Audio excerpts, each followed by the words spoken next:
Mauro, começa com você. Bom, Vanderlei, boa tarde a todos. Vou começar meio como o Abel Ferreira começou ontem a entrevista dele, né? Muito chato, hein? Então, Então, eu acho que chato. Aliás, a gente vive um momento que o pessoal, principalmente que fala, não é porque o Fred tá aqui, mas o pessoal adora falar mimimi. Quando o pessoal do mimimi, que só fala que os outros falam mimimi, faz mimimi, aí eles não aceitam. O que o Abel fala é o que eu acho que muitos treinadores deviam falar no Brasil.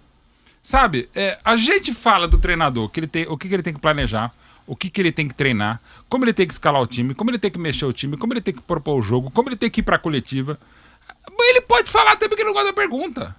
não, Tudo direito. Ele pode falar que ele não gosta. Ele pode não falar que não gostou e ainda respondeu a pergunta. Não, ele pode falar que não gosta da pergunta. Desde Claro que que ele ele saiba pode como fazer. funciona. Mas, na verdade. Mas a gente também não sabe. A gente quer ser treinador. Você está tendo essa interpretação. Você está Sim. tendo essa interpretação. Ele pode ter dado uma outra interpretação, que é pautar. Ó, queria que você me perguntasse Exatamente. isso. Não, absolutamente. Não, mas ele respondeu. Eu não gosto quando a gente fala, você não vem me ensinar a fazer jornal. Pautar eu também não gosto. É de ninguém. Só É isso. isso. Agora a gente falava, que é uma coisa deplorável que a imprensa esportiva fala. Você não vem me ensinar jornalismo. A gente quer ensinar o treinador a ser técnico. Não, tá perfeito. Então, e o que eu acho que existe, infelizmente, ultimamente, no jornalismo esportivo brasileiro, é uma falta de capacidade de dialogar. Sai todo mundo bloqueando e sai todo mundo irritado com tudo. Por que ele não pode se irritar? Pode, Ele é nem se irritar. pode. Ele falou, eu gostaria que vocês me parabenizassem porque mereceu. O Palmeiras vive o melhor momento em 8 meses com o Abel. Alguns placares são melhores do que o desempenho, mas ontem foi o contrário. Ontem o Palmeiras mereceu golear, não fosse o Pérez, né? Jogou muito bem contra o adversário frágil, mas o Palmeiras de novo jogou muito bem. Algumas grandes vitórias do Palmeiras, até mesmo goleadas no Allianz Parque pela Libertadores, o Palmeiras talvez não merecesse a goleada. Mas dessa vez merecia a goleada que não veio, e acontece. O Palmeiras jogou muito bem, com o repertório, né? Com variações táticas, né? Perdendo um jogador muito importante como o Vinha, não tendo todos os outros, mas tendo um grande jogador que é o Danilo, ótima fase do Scarpa, o Veiga tá bem, Marcos Rocha fazendo gol. De novo, a gente até brincou ontem de novo, né? A Conmebol, assim, o cara faz o gol, é o craque do jogo. Não importa, uma baita atuação do goleiro que impediu a goleada do Pérez da Universidade Católica. Mas assim, só voltando à questão do Abel, né? Porque quando o Crespo reclama do calendário, beleza. Quando o Abel reclama, ele tem que ser deportado, né? E agora, aliás, o Abel merece ser mais cobrado, porque ele vai ter quase que 2 semanas cheias pro grande choque rei. Mas quando ele fala, e podia ter falado, assim, o Palmeiras não ganha tão bem, críticas. Ontem que ele jogou muito bem, e poderia até falar, por que o time jogou bem e não fez gols? Como, aliás, ele explicou. E é normal que as perguntas sejam feitas sobre o Palmeiras e São Paulo, também é normal. Ok? Agora, e ele não se furtou a responder. E acho legal que ele debata. E acho legal que também nós, jornalistas esportivos, entendamos como é em Portugal. Né? Assim como ele tem que entender como é o Brasil, a gente tem que entender os caras. Lá em Portugal, a entrevista é uma porradaria que você, Vanderlei, acompanhou muito bem como era antigamente.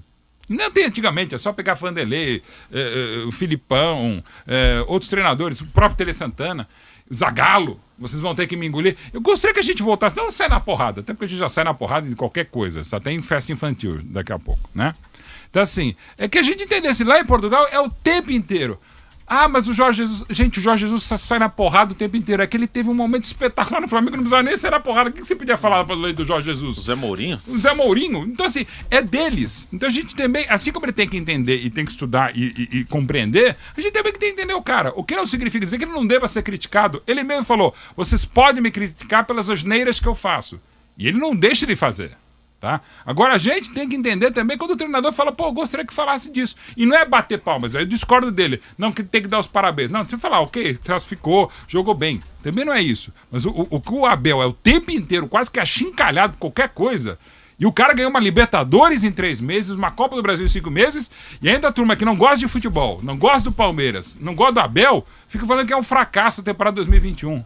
Pelo amor de Deus. E parabéns ao Palmeiras que há 70 anos ganhou a Copa Rio. Pronto. Mauro, eu me sinto muito à vontade. Você desabafou, né? Então, também, em nome do Abel, que você sabe, eu teria trocado meus 2 filhos e uma cachorra. Eu discordo algumas coisas. Eu me sinto muito à vontade em falar, porque com relação ao calendário, por exemplo, quando o glorioso Crespo falou, defendi o Crespo, ele tem razão. Exato. Aqueles que têm boa memória devem estar lembrados que eu falei isso. Quando o Abel falou, da mesma maneira. Ainda que mais incisivo, ainda que meio mal-humorado. Não importa. Há 2, 3 dias, gravamos um programa com o Nilson César. Muito obrigado, Vanderlei. Contundente, criticando o Abel, e eu do outro lado defendendo o Abel. Então eu me sinto muito à vontade em falar. E essas mensagens, eu não visto a carapuça. Eu analiso episódio por episódio. Eu não bato um carimbo e fico com ele até morrer. Não é assim que funciona. Vamos falar com relação a ontem. Certo? Se a pergunta que ele quisesse que o repórter fizesse fosse a última, o assunto não estava liquidado. Na mão. Não, ia mudar. Provavelmente ia mudar a resposta. Se fosse a última pergunta, para fechar a entrevista, a pergunta do fulano de tal. Que, aliás, olha, parabéns, meu professor. companheiro e meu amigo Rodrigo Fragoso da TNT. Então meu colega eu só achei nesse episódio, que como é que funciona a coletiva? Ele já veio armado. Como é que funciona a coletiva? A coletiva funciona assim, cada um, essa é a história. Você pergunta. Primeiro é ruim coletiva. É péssimo. Do jeito que tá e cada vez pior. Coletiva tem sido absolutamente dispensável. Eu falo isso toda hora. Mas existe a coletiva. Como é que funciona a coletiva? Quem quiser perguntar, ou quem recebe o microfone para perguntar, pergunta o que quiser. Não é problema de ninguém, nem do treinador. Pergunta o que quiser. E responde o que quiser. Claro, a resposta é a seguinte: responde, não responde. Seja educado, seja deselegante, irônico, fica calado, faz o que quiser também o entrevistado. É isso. Só não pode dizer o seguinte: você não deveria ter perguntado isso, você deveria me parabenizar e dizer que meu time foi o máximo. Eu acho que isso está errado. Isso está errado.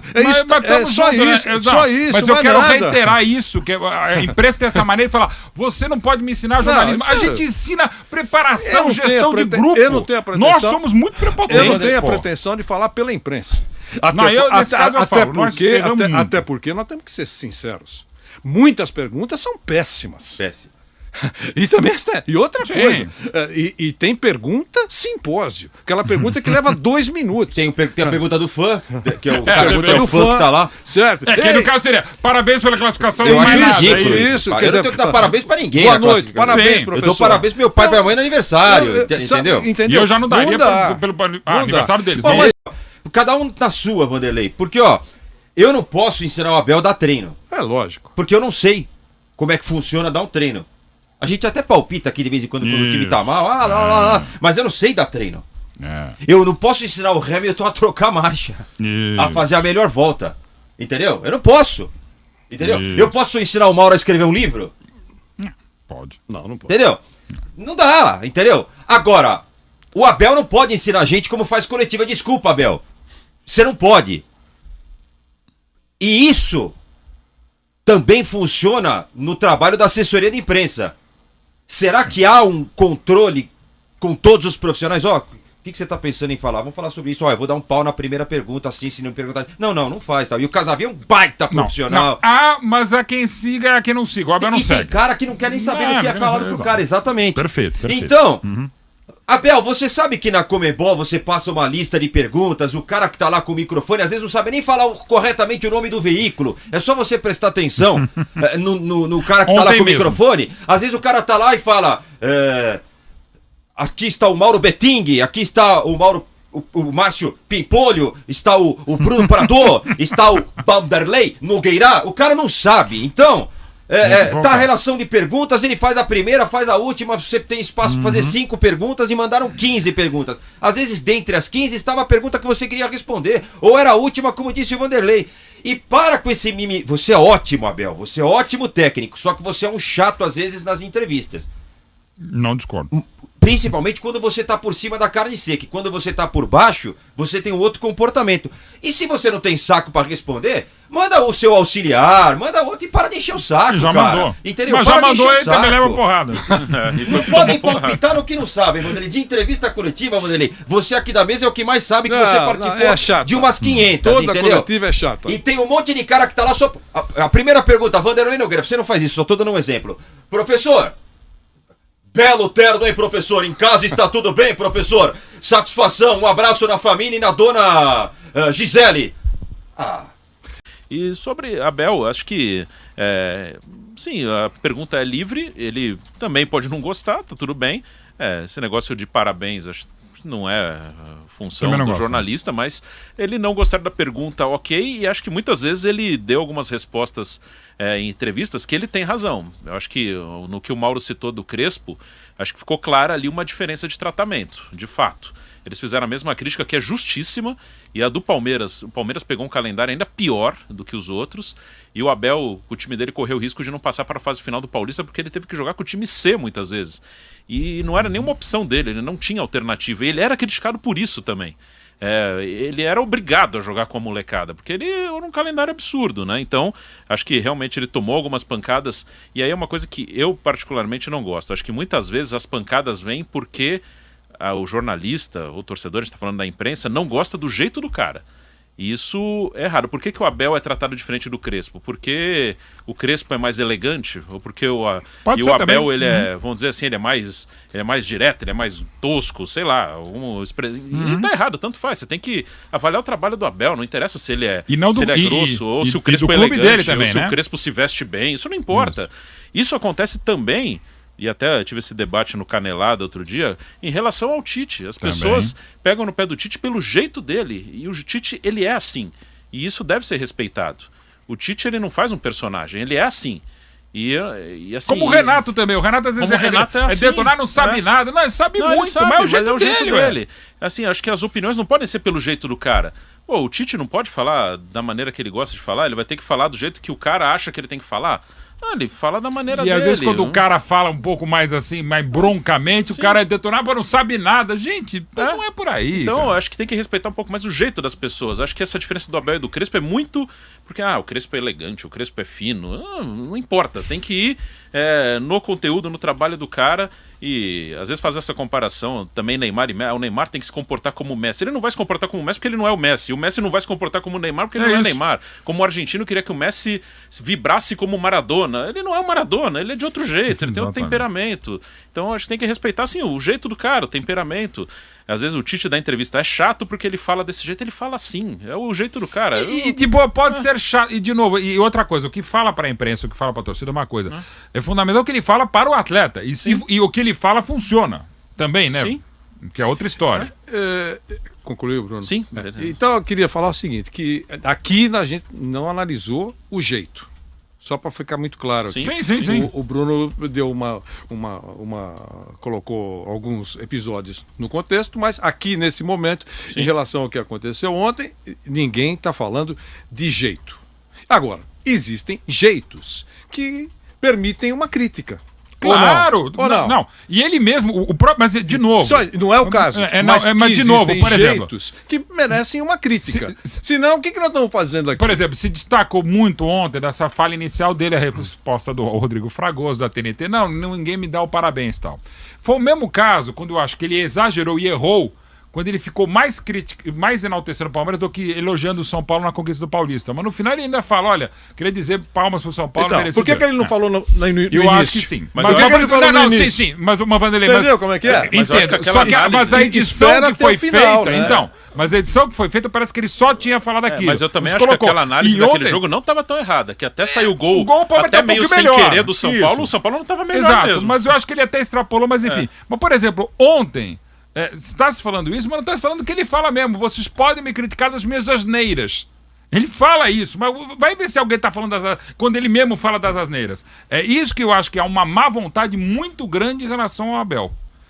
E espero que seja só com o Abel, e aí vai entrar o palmeirense falando aqui por anos de jornalismo esportivo e anos de palmeirismo também. Mas... tem muita gente que não gosta do Palmeiras.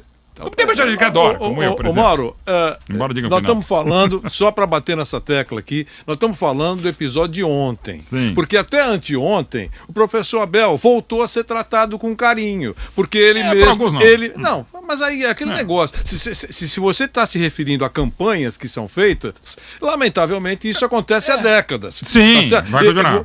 Eu já falei várias vezes aqui, tá certo? Quando há exagero, enfraquece a causa. Se você der cacete no cara todo dia, depois de 10 dias ele se transforma, por pior que seja, não é o caso do Abel, por pior que seja, ele se transforma em vítima. Sim. Sim ou não? Sim, sem dúvida. Perfeito. Perfeito. Então é isso. Eu mesmo começo a defender o cara quando o cara tomar muita É, pancada. de raiva. Eu vou dizer uma coisa, eu defendo às vezes o Abel, mas não é porque é o treinador é que me isso. deu 2 títulos, mas porque às vezes eu acho que ele é atacado de uma maneira insidiosa. Ele é atacado de uma maneira absurda. E aí, quem acompanha minimamente sabe que eu sou muito mais criticado pela torcida do Palmeiras do que por qualquer outra torcida. E às vezes até com razão eu falo, eu insisto, e vou deixar bem claro, gravando, 3, 2, 1. O Mauro Betti, palmeirense, muitas vezes não gosta do Mauro Betti jornalista, pra deixar claro. Acho que ele Não mete o suporta Palmeiras. Não até. suporta. Não suporta. É tipo a minha mãe em relação ao Mauro Betti aqui, metido em imparcial. Mas enfim. Agora é o seguinte, eu não sou porta-voz da torcida, não tenho essa capacidade, não sou porta-saco de diretoria, não sou porta-berra de arquibancada. Eu falo o que eu acho que tenho que falar. Mas às vezes, no caso do Abel, entra o lado palestrino e entra o lado que se ele fosse treinador do Corinthians e tivesse a cobrança que tem, eu acho o seguinte, pô, o cara tá 8 meses no Brasil, ganhou uma Libertadores em 3 e uma Copa do Brasil em 5. Ah, mas aí, por exemplo, mas perdeu a Supercopa. Perdeu a Supercopa, um jogo fantástico contra o Flamengo, quando até jogou melhor contra um time que pra mim é melhor, que é o do Flamengo, e perdeu nos pênaltis, né? E aí perdeu a Recopa pro Defensa e Justiça, quando foi goleado, baita vitória do Flamengo do Renato e tal, mas é um bom time. E perdeu a Recopa por quê? Porque ganhou a Libertadores, né? E perdeu o Paulista, que ele só jogou 3 vezes com o time titular. Sabe? E aí, agora que marca ele perdeu? Perdeu A Copa do Brasil com o CRB. E a Copa do Brasil com o CRB. Esse sim. foi o tropeço. Esse é o tropeço. Esse E foi. é bem uma parmeirada, não é só do Abel, né? É do Palmeiras histórico. Então assim, eu acho que o saldo é extremamente positivo. Ele vai falar, pô, não ganhou nada. Ah, vai pro inferno.